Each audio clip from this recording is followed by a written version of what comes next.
Okay. Okay. Star Joy na ovie dono. Ona ya lelo we Senegal visage. Egbere anama. Nuga ni kere do de yo dena. Yonya wanoje. On my passport. Ove Senegal me be. Ove Senegal mo wa. Star Joy na mo we Senegal na mo yo gona le visage. Hi guys, this is your girl. Welcome back to my YouTube channel. If today is your first time of coming across my channel, please don't forget to subscribe, to like, and to comment below. Turn on the notification bell so that anytime I upload a video, you will be the first to be alerted. But guys, don't forget to share the video. I bring out what is happening on social media. I bring it here for us to watch. So guys, I want to say a big thank you to my returning subscribers. And for those that do support me, I want to say may the Lord Almighty bless you all for supporting me. I love you all. See you next on my next video. Bye-bye. Okay. Star Joy na ovie dono. Ona ya lelo we Senegal visage. Egbere anama. Nuga ni kere do de yo dena. Yonya wanoje. On my passport. Ove Senegal me be. Ove Senegal mo wa. Star Joy na mo we Senegal na mo yo gona le visage.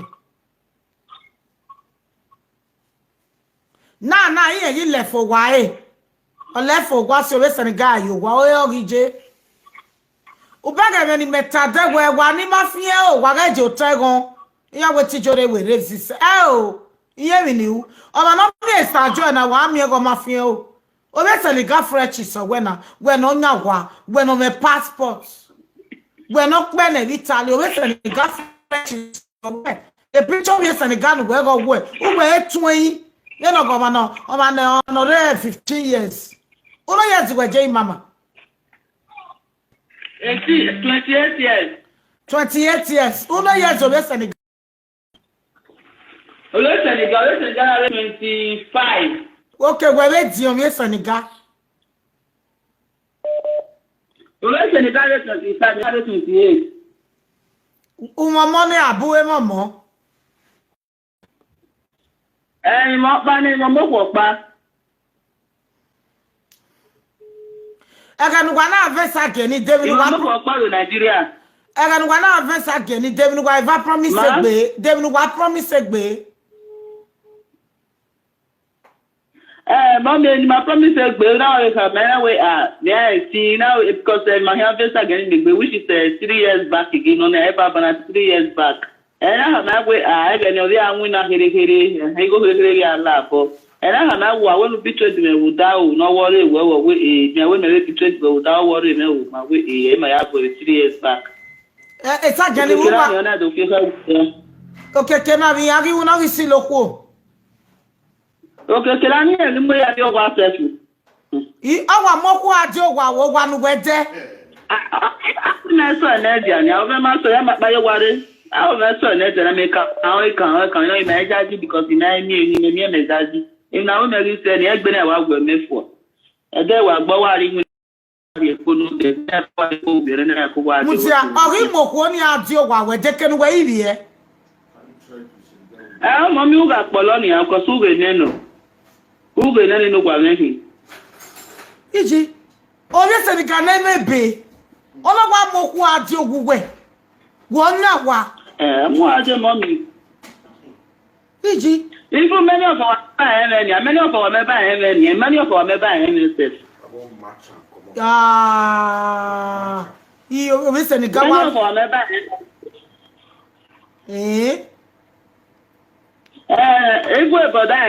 Brother, Papa, oh, Sister Joy. I can't let you go now. Okay, how you don't know, but where you are in Bagge we we wa magbe o me mi oku no epa nyu ware to wa ni yeje agwe mo mi jore obi ato ni oreva emi ove na o ga obi eto obi kokobore na kin obi Senegal na kin mama we apa nyu ware ni a temata Mommy, so I mommy, I just go at a mommy, oh, yeah, you say, no, I cook by one and mommy. A bit on the because he is any guy, Boya Yahweh, he had the bullet be. I never send a gap man and Luebo. What over, eh? Now, no, give me a while, well, listen, the guy walking away.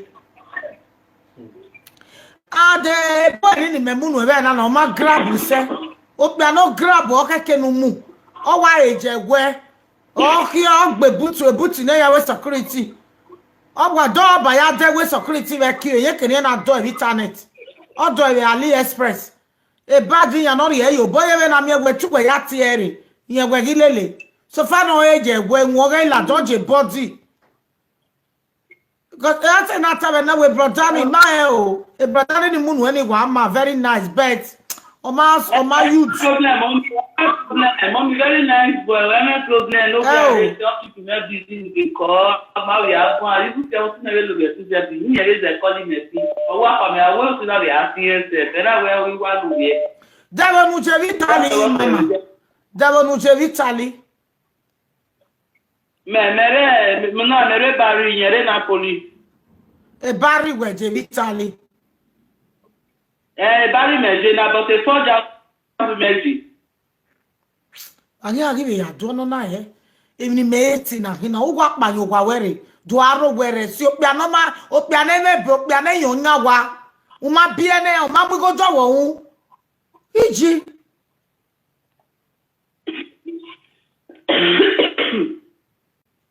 We no wa me passport Italy. Oh. Ma? Ah, Jesus. Now Juju e bo wa lo no hia we. Hi. O sanya tie. Obi do maro be Senegal e work na e boy ni Muslim no. E work de kan mo we the hotel Senegal. E mi obi na. That boy na small boy na.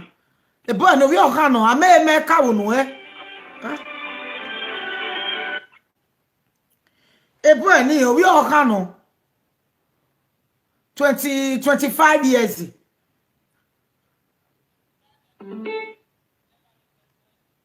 Obi amara work eri okwo baba le marriage kan.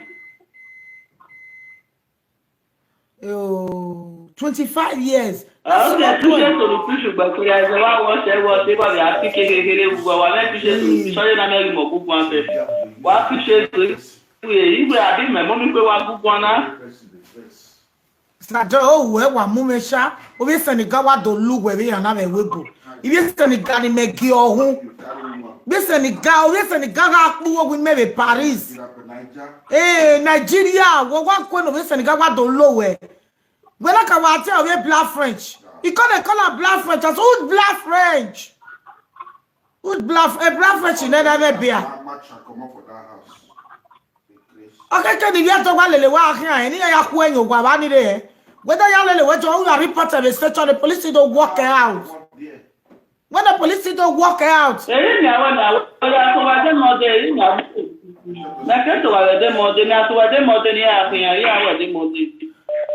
report the station.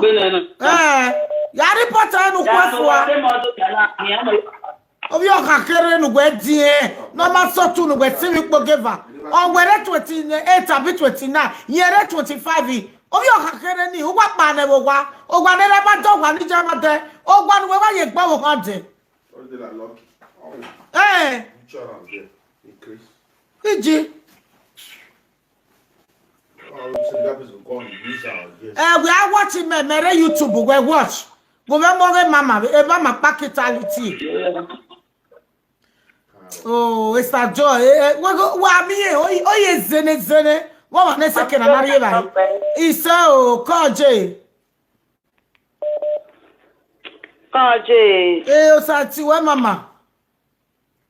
Osati waje obesi sage joy na he akwazi wo we Senegal me wa je kakabo koje no gesa lo gbe yo se lo gbe sana oro me bo gbe toku ore mana sawese koje oge sa joy ni waka ya preach mahia fefe. E manoma fien o, ianga e ivie gon. Oa obia Senegal ori benime. The passport ni me betene na. Obia Senegal for good 18 years. Ma be Senegal by aro. E mera me citizen. Oge Senegal. Oa mama fien o, obi gon. Bene Sister Joy, ya mwegbe. Beno ya hamovie Senegal, o bo hani ya luwe. O dame homenia. Oje, bo, owa awon bo, logo apaso bo wa. Opa. Ibi Senegal, bo, ya gwa ma we no to wa ni. Na de tete make love. Nu ya SF, iyari bojo. Ai. Ibi Senegal, iya we bobe ni maya we boje. Imeme citizen Senegal. Imene mama praise the Lord of war.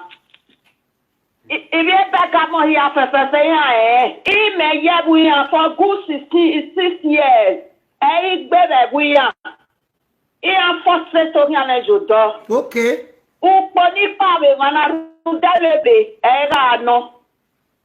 Uhoje, bene Sister na rejoy. Ya mwegbe no ya mo obie Senegal ya luwe. Ibi Senegal, ri okwo be otia. Obi atugwe, obi yari ibi Senegal ya ri okwo. Udame o. Uhoje, Mama praise the Lord oge bega mo ogwa. Ibi Nigeria ya fefe ya Ije Senegal ya ti me A citizen of Senegal, me yari agreement na the passport. Oje, ugwe manivia wima, mama na fien maga obi egon. Mata gele noje. Obo kane yen luwe. O wani ni eje na awe joy ya lehin wani re. Ibi Senegal, iya bojo wa, iya ya we bojo wa. Ahi Sister Joy na meri ni obi Senegal jo bo wa. Ahi do ma we. Oje. Ije beta mo gbe na. Iji. E prayer no kwa. E prayer no kwa joy kin aja ni etana. Oje.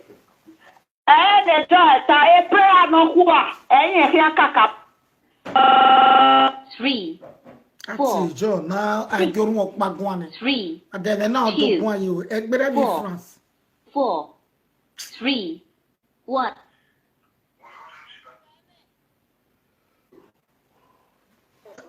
Jay.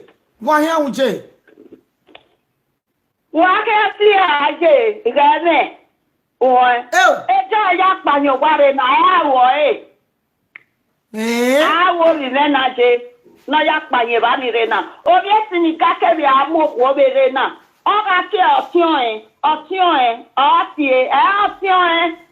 obo kani nu gwe ka ni o 25 years kaka ye kwa amoku obebu yan. Okay. Gwadame yo. Ye kwa amoku obebu yan. Ibi Senegal, akwayo obero be family ya akwana. Okay. Bene obi ugwaje, obi otu enodion. Obi otu enodion. Obi otu enokpia. Obi yari obi otu enodion. Ibi Senegal ya omegbe. Uhoje. Again, Senegal, when we get time Senegal, when so ya call it, ya ni te kuajo. Me ye Senegal kakabo. Me wa Senegal, me citizen Senegal Senegal passport me na do have passport Italo, na ise Boria. Me vote in Senegal, vote today ya we have a vote in Senegal, we get vote. Okwani na, okwani je, a prayer here kakabo aje, a prayer.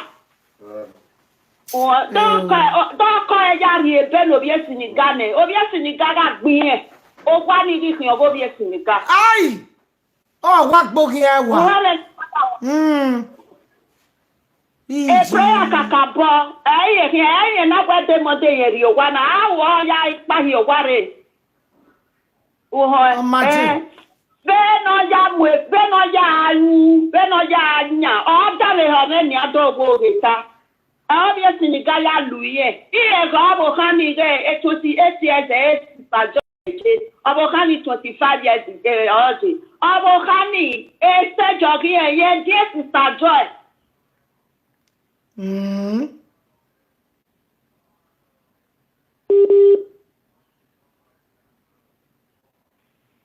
where ma ni guy iyaga stop 3 Oh, my shit, direct now. 7 5 3 8 6 8 Wow. Hello, I'm get mama going for. Hello? Hello, come on me. Eh, Osati, where am I? Osati, where am I? Uru la video. Yes, again I are learning now. Okay, man, okay. When now, man, I call you walk away. Hello, EJ. On my west, ni be mogo ma be. Call J. West. 3 Hello, God bless you. Mommy, you're the top baby. He said, don't worry. Oh, bad top baby. He said from Spain.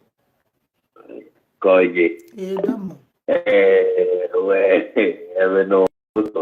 When we do the African way, music has been at never knowing. When the Punoka with me, here to ma, or I will tell me to always do a year to it. Boy, I mentioned now, or wait time here, he might shoot definitely when I rent to Wakeka. We got what to look at Keke, or what the phone has a party. To say with that, we not dinner there. He drew a magic of body. Ọ̀gá ọ̀rẹ́ àdọ́nà bọ́lá yín àwọn ẹtì àwọn abẹ́rẹ́ gbọ́. Omi yóò di àtọ́pẹ́ yìí. Ìṣe. Èyí sọ̀rọ̀ láti ọmọ ẹ̀. Ìmọ̀ àbí ní ìrìn lẹ̀rẹ̀ wépo. Ẹyọ àgàtà mi ọ́. Òkú ẹ̀ ẹ̀yìn màá yí kí ẹ̀. So ẹ wá sọ̀rọ̀ lóko yìí ẹ̀yà sàwé. Rédò ibi àti ẹ̀. Rédò kà á sàgbẹ̀ tó pé ọ̀wà tó máa fi ẹ̀ wò. Rédò ìdìbò kì í àjọ. Rúndà ẹ̀yìn ọ̀yà mẹ́sẹ̀rẹ̀ náà wé. Òkú ní wọ́n jí rẹ̀ wépo. Ọ̀gá mú òkè bàkìá. Ọba náà kìá níta kégbà bẹ́ẹ̀ yọ̀ ẹ̀ o. Mọ́tà. Ìjọba ìdínú kìá. Yes. Òkè abẹ́rẹ́ mọ́ yìí mẹ́. Ọ̀gá mú òkè bàkú. Àánú kò ní ọ̀tá aképa bẹ́ẹ̀ jí ìjọba àdéhùn. Èdè ọ̀jì. Èèyàn pàṣẹ ní ìṣẹ́gun wúwo ewé rúdà. Ìmí rẹ̀. Ìmí òkú ní wọ́n ní rẹ̀ yẹn. Rúdà mi kí àti ìgbọ́nsẹ̀ program tó ẹ̀ náà lẹ́kí. Event tó kéde àkọsílẹ̀ pé iye ká wọn iye àgbọn àbẹ̀ àìkọ ajá sí ẹ̀wọ̀n sàtó wọn sọ́ni mi náà ìwé mi ẹ̀ lọ́wọ́ pè á. So èyí mi lọ sóòrù náà bẹ́ẹ̀ náà kórè ká ìfọ̀n gbé àwẹ̀ ti tàjọ́ ìyá pa ṣùgbọ́n ọ̀gá orí ẹ̀ dùn ẹ̀yìn ló pè á náà. Wọ́n pe Opiano lelebu ọ̀nà bí alilo pẹ̀lú. Òpẹ́tò kàwé èmi náà tùnú àti Nàìjíríà jẹ́ òpẹ́tò ní o. Gbèsè mi kà tùnú àti Nàìjíríà yẹ kù. Wọ́n sọ̀rọ̀ rẹ̀ ní Sáínà. Èmi kà tùnú yẹ kí tìjọ́ rẹ̀ gẹ́gẹ́ ọ̀kan ẹ̀ wò gẹ́gẹ́ ọ̀kú.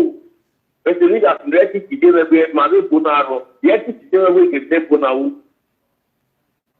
Rude, I tell her they put up. And then put a boat of zero. The team let it go on. Why no? Why need Jaggy? Oh, what's it? Domo. Yes. So, for me, you got to pay. So, what's it?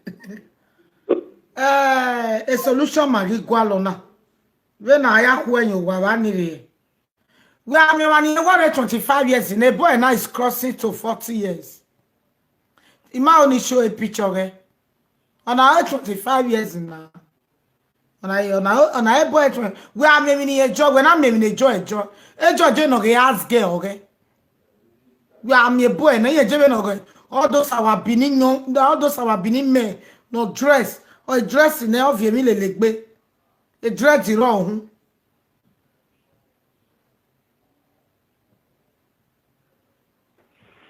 Hello, mommy. Hello, Jay. What's that you? Hello, call mommy, right? Mommy. What's that you?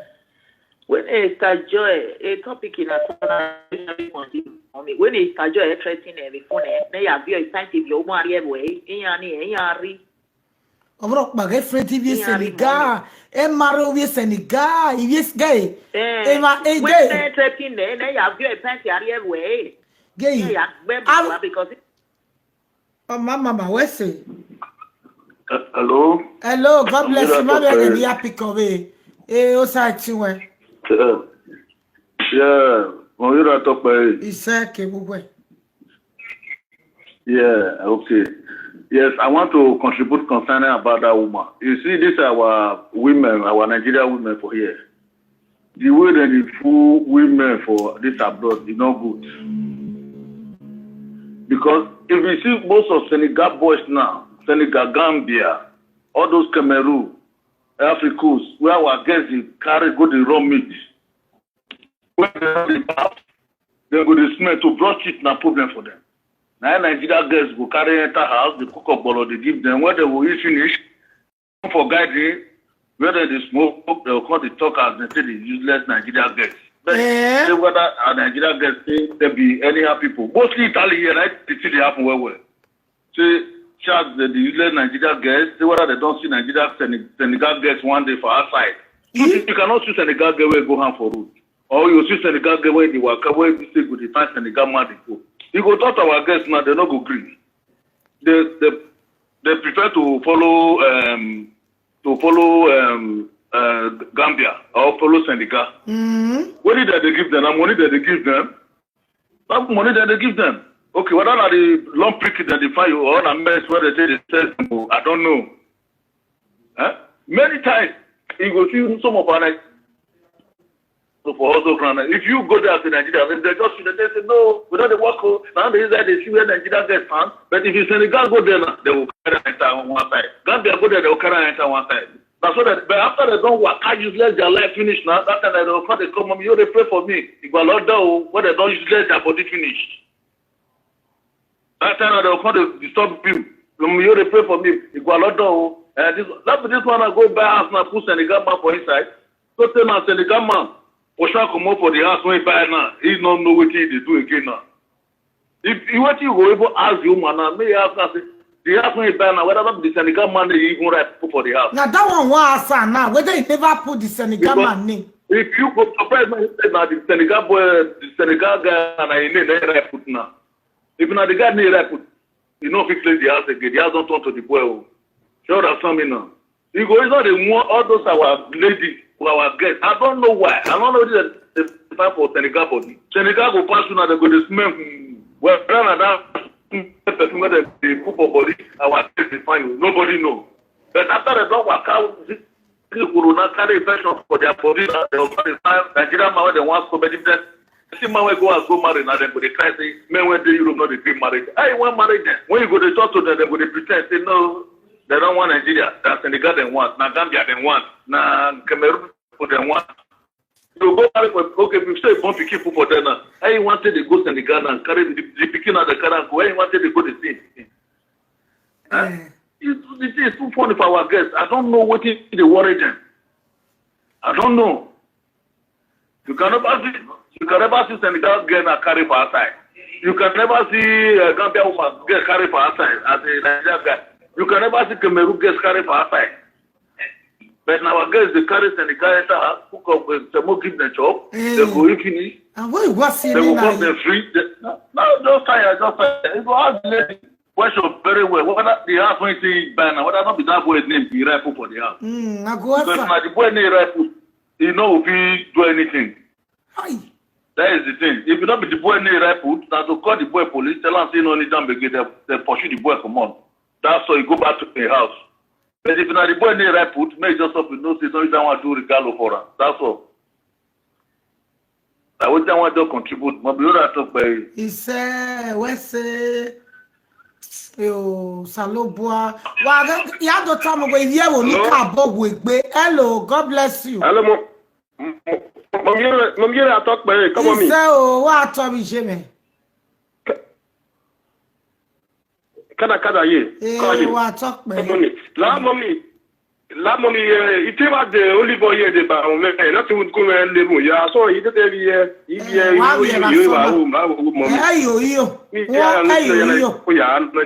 Well, I'm not your year, woman. I'll have you a son. Also, Lobaga deliver. We came no issue or job with better than me with a teacher to Christina Mefa. Ugal not your year now. I will do no ya kai where any cow got to possess in way.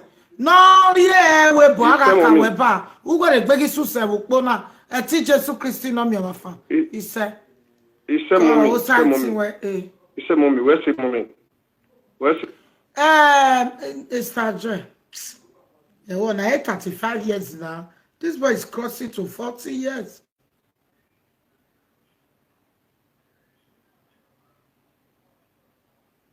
This boy is crossing to 50 years.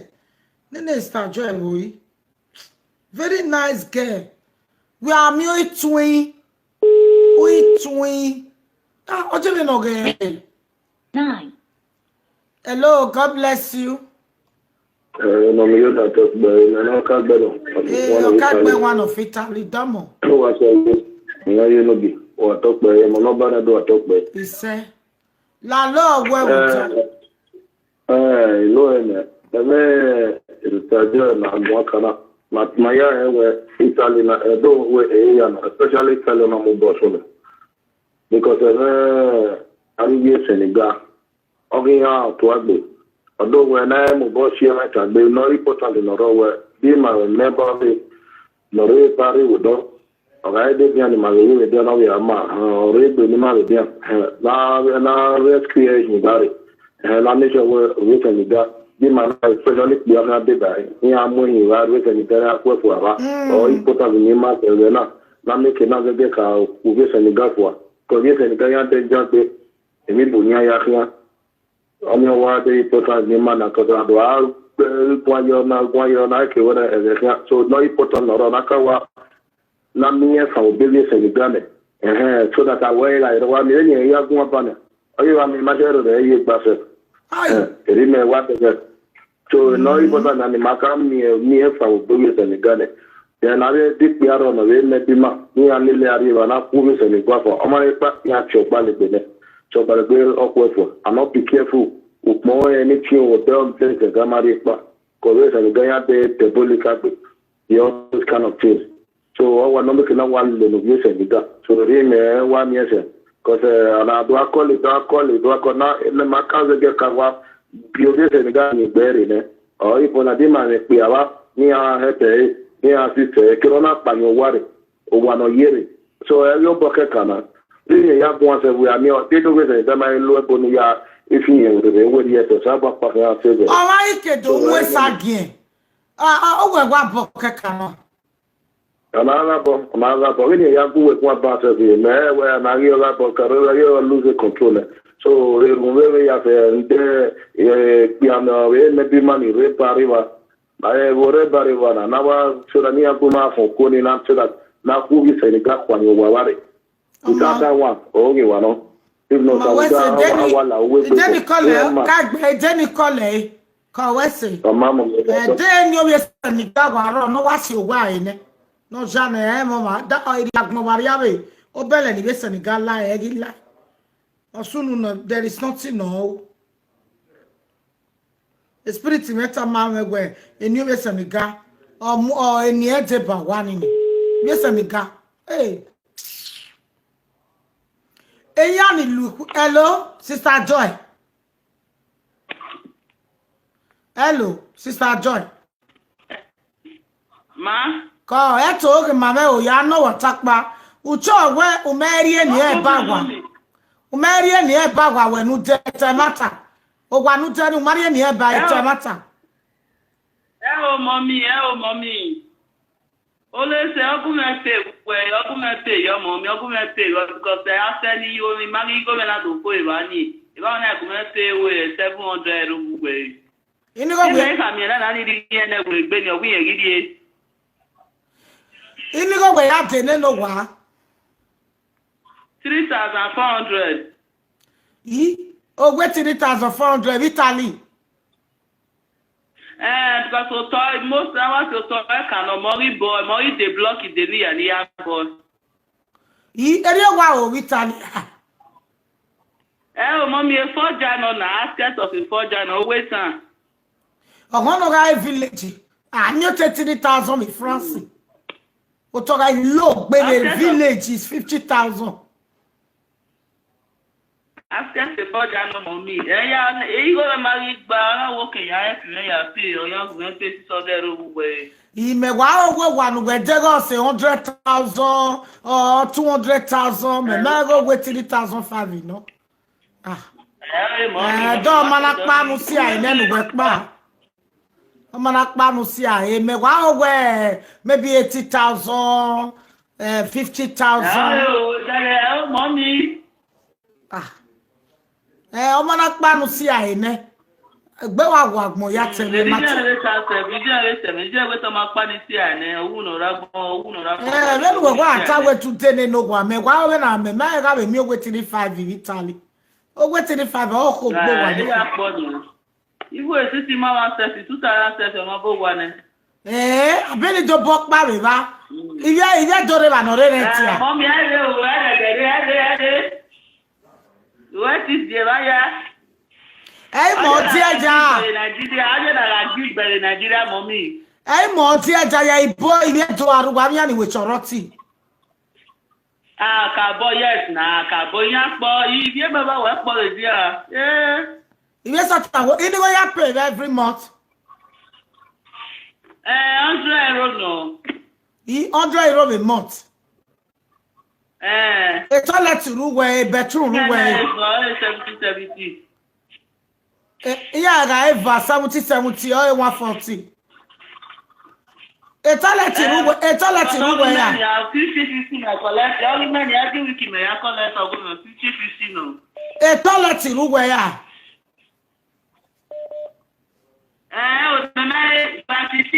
my boy for. Do I hear a boy now? Didn't go here be way? Oh, but I said 700 because so can we only see your water system. Oh, we say you go 700 euro. But water system, you know, if you are your okay, the money when you take back the house, yes, everything is 4,000 euro. 4,000.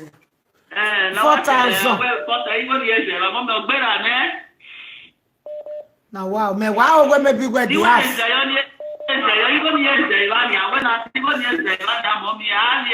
Even most of our members of here in the talent set, we have here, I hope, block every a packet block in a 50 euro, no, 50 euro, it's making a 10 euro, a bit 10 euro, it's making a can you 75 euro.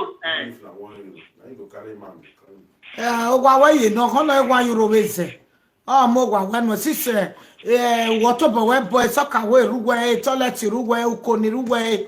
Whether you like it or not, all you move when no ya move when whether we were teach Jesus.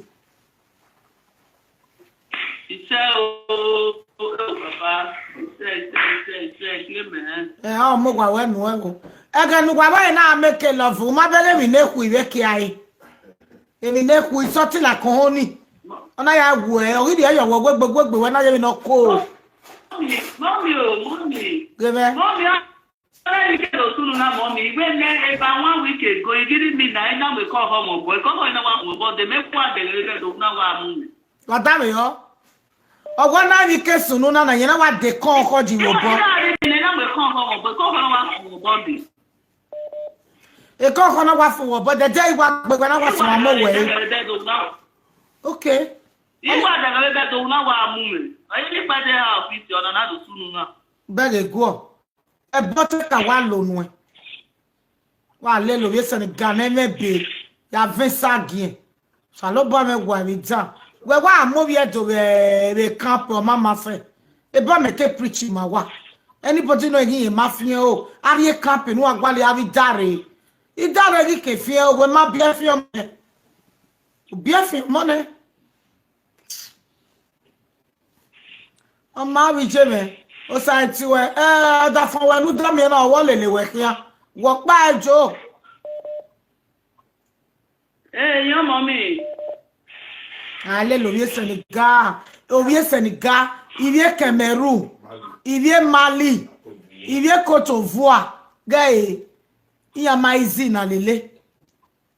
Yes, il y a maïzi na lele ato.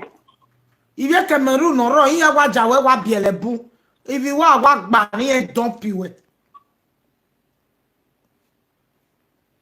Onye ke na we baba mommy ma ka na ya bien. 3, 9, 3, 5, 0, 9.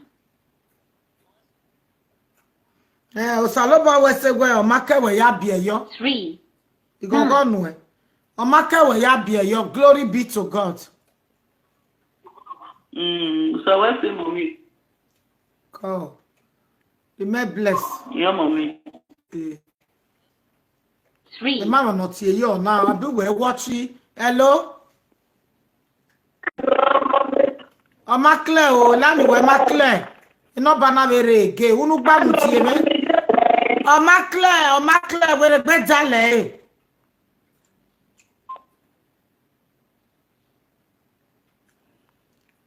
Hello, God bless you from Jamie. Hello, come on, Milago. O site we. Direct me away. Hello, God bless you. God bless you when you get a call. Happy well. O site we we je me call.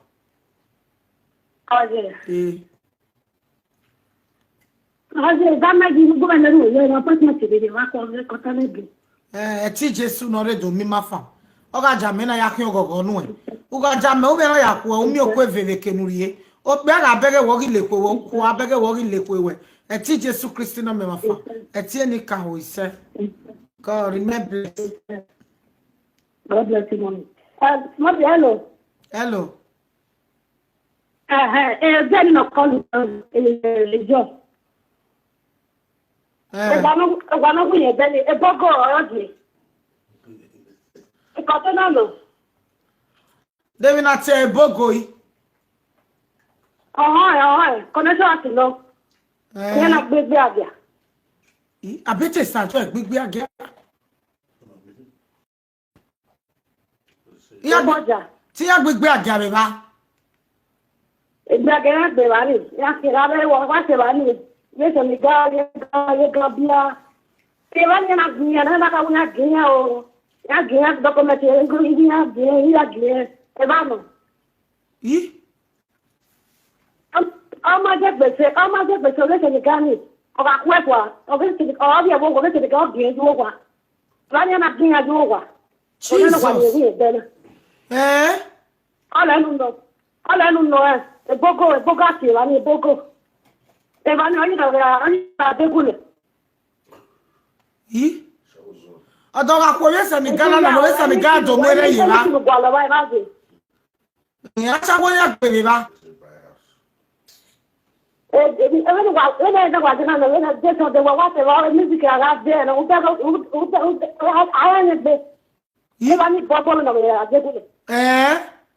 Ama je bobe se ga gbe wan wo wa.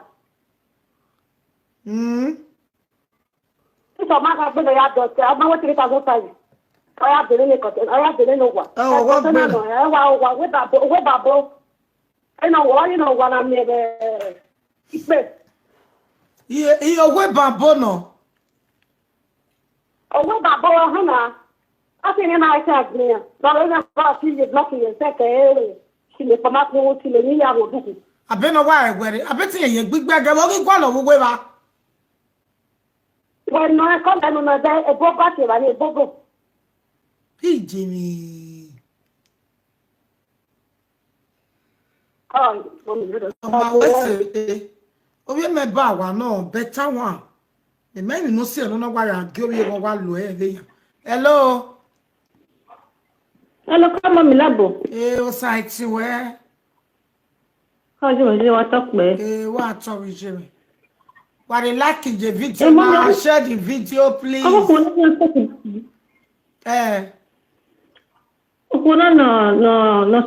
also one in the Senegal because Senegal, because the current Senegal, no matter let me really low. It is taking me really, me because a bonialo, a boyak by a crew, by your way, a being told we are. Hi. A person melo, as an ega where boy made. Only a good person melo. Eh, where boy, you know, you're remaining, you know, a bogey man, you know, you kill me, look, so you like a person. Jesus. Me, you made me love it. I'm trying to get no, only I know that can all the 12 that you know, you go and me up pay work back. But you need me, but I'm not that become a malakia. You know, the secret in the whatever. You give me now. If they see really, oh, I have a good person now. Where are we? Oh, what person now? We don't know, but it got bad or it got by my bar area on a big person. Now, I'll be okay, but the police now arrested the girl. And I'm the Hanau, Africa, Hanau, it's a Marabugu village. Can you have a get queen? We are Malaysia. You know, ma, a big bit. You know, the person who you know, one of them, Milani, or when you are who. When you are your dead, dead doye, you know what, red doye, not where you are so tall. You know, when as a young man, you know, move up when I know in our year, Uvopano Jackie, you call wear magaze. You know, Yahoo. You know, when you cow, or Salo Bahudazi, or Sabaye. You can't get on a bed. You get where now when I'm Bano. Hi! You not curious and got to tell you know why what can I do a woman? On a go. On a go. Okay. Oh, see, we might have a bullet, so that's the corner. Oh, they are. No, my lord, you know, it's really wild. I know it's really wild there, Dorothy Williams. You know, we think. The packet back. You might never that great. When it's going, and I just said the movie. Young Mary War. You say I go down a while, better. And the coming a minute.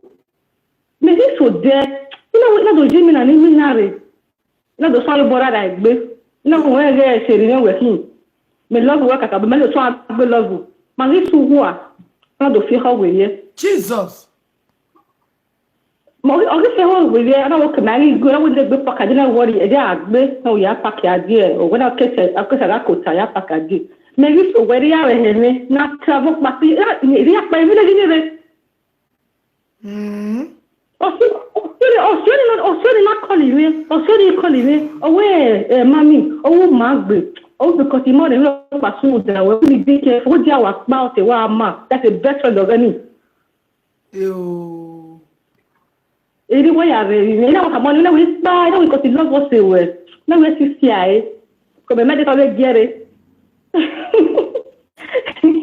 e de me gbe wo bi si so me ya le e village ni re o no ko so wari no we se ni gara wa ko wa le city ni ware that is just the best for because we se ni ganya yan ma ba ma we o se no we se ni gba bien na o force to teme o force te o ya mo we se no teme ga we gba no. Oh, frustrated.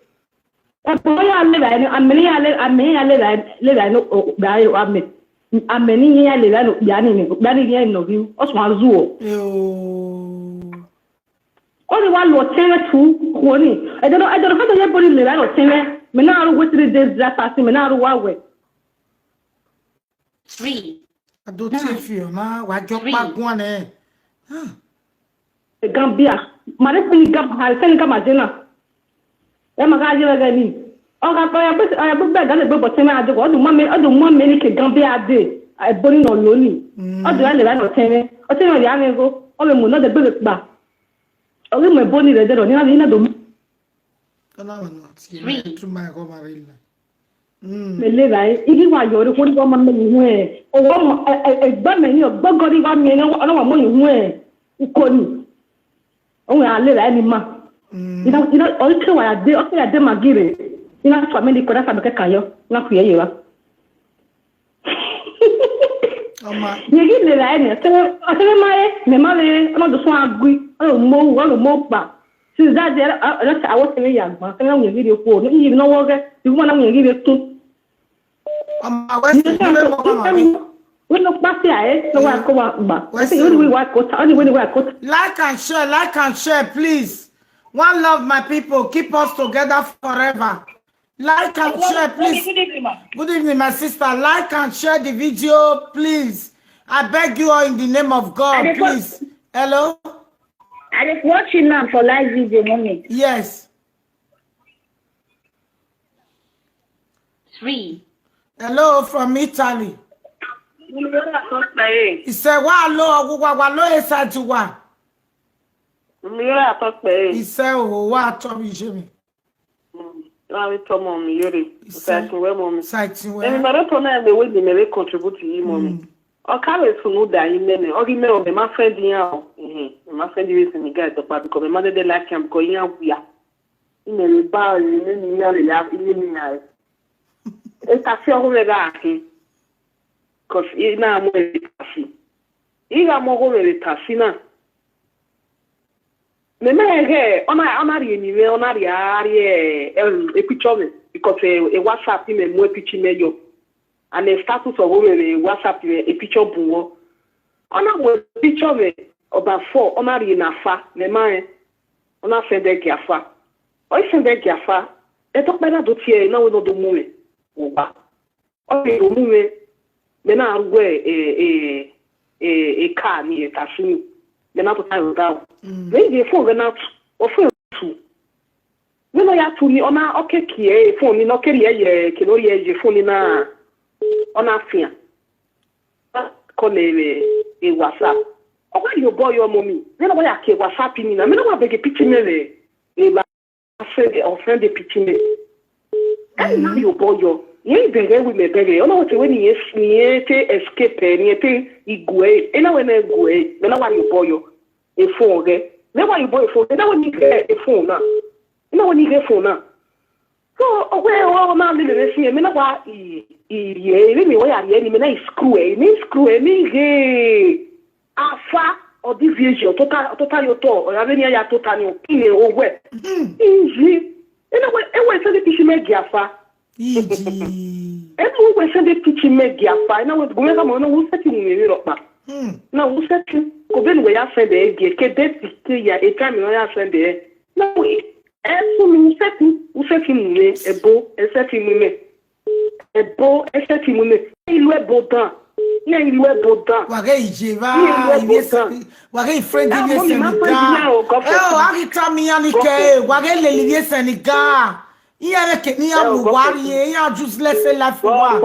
Mommy me ma friend e doctor e fatiga me ga mo e fati. God for people. Iya ni biya imele ba le ni ya le ni are iku ma ya le ni are God for people. Le ni Nigeria ima wa mu se le ni ya friend se. Le ni ya clean se. Le ni ya clean se. Le ni ya clean. Le ni ya mo bese. Ili Nigeria who e ba ha de mo se baba. Ile Senegal ya de ko 1 week 1 day ya ko. Why are you thinking what? Oh my God. Come on. We are saying we are me. Now wow for our girls so. Tell mommy. I love this topic. The reason why I love it so that other Benin girl go learn from this. wa go we Senegal wa zo say na la we gboke lu ebonu e. Hello. Mommy Jara talk me. It's low side we call low eh. Okay, mommy. Denilsonigwecomedy. What pot eh do you ne? Ebi ko na me weni mebe igunwaji. Wa talk po bin wina. Uje do gwewe. We see. Kojima. Koji. Ivie we ma wana mo bo mi ewe. Iya hu eme hose mi obehe. Iya we aka bo pe go gwan le mo ye go. Iya mo bo mi ibie Senegal. Ivie dia ma pa ni Nigeria re. Iya wa ke Nigeria pa re Zimbabwe are Ethiopia ya amare ya ni a. Ivie do ma ye do ma ko ta ye no ye ma we. Okay, go kana no gwana na. O jani eni na. Ni like e. We su sele lo edo emi do manu we o ma ma sen we na legbegbe na we na genye ah me no vivia we ma just me da we ma so hana we no rehi pa yo be Senegal we o Senegal be wa ko Senegal ma e Senegal ya nene mi atia re we ma ge iya ibie Fulani iya hin Senegal is Fulani. Millions de gens wa prepare na television on ma clear. Ah? Okay, go January wo bo be Senegal na. Ivia we ma ipiani ro wala ho baba ivia de ipiani we ma wala ho. Wagaji kwi ma ya ki ko moda. Na temu wa no we ma. Out of 100, ayele mi 99 ivia do no we ma. Wala ho. Wabia mo hi osoto wa ga ile nanyago ben wa ya ikuma mabema obama ya do ben wa ya nanyago ma kunya joe ya wa nanyago ma o mama ya gun awese ko wese wa ne kerebo wala ho wa miye wi ma no wi o be bu ko to I akiti be bu ko to ni ko mani ko be bu ko to ni kia wa be rie Ave Miami, amana le atuwa ni pro wa be gwi ma gwa we a. Ebi na nu no tele no ku e ma, ave obe. E ona ma wa iti e bo ni ku e do na e wo no na e o wa ja mi oke go no na. E no be le ipi ma wi ya e o na be wu na. Ah. On the contribution ni me mommy. Wa so pe o ge te mo ta. Mama oge we to be Senegal be ni pe do wo na be we so do ai. I'll give you Senegal was it. So here is 0.0. Even me I be do ni si. E so wa we ya. Wa ga ni get my go. You go no wa ne ya o se na gbera gi bi gan. Wa gun ya si me fe o ya. You go ala so bo wa mi ya e. Wa si e wa matrix ya o se ni bi na gbera gi sa de gan. Wa le ni te e. O bi ale loko o yo be si ya mo e. Eyo bo gege ya mwe gege na gege chuwa ya bieleji so wa ari na be ezereba kene chuwa ya bieji we sale Ghana na my village no kere okpa be Paris ya go o wa bi omo ya no we Senegal o ma ke no we Senegal keje amamu go jo ya wa bun pa eva ha.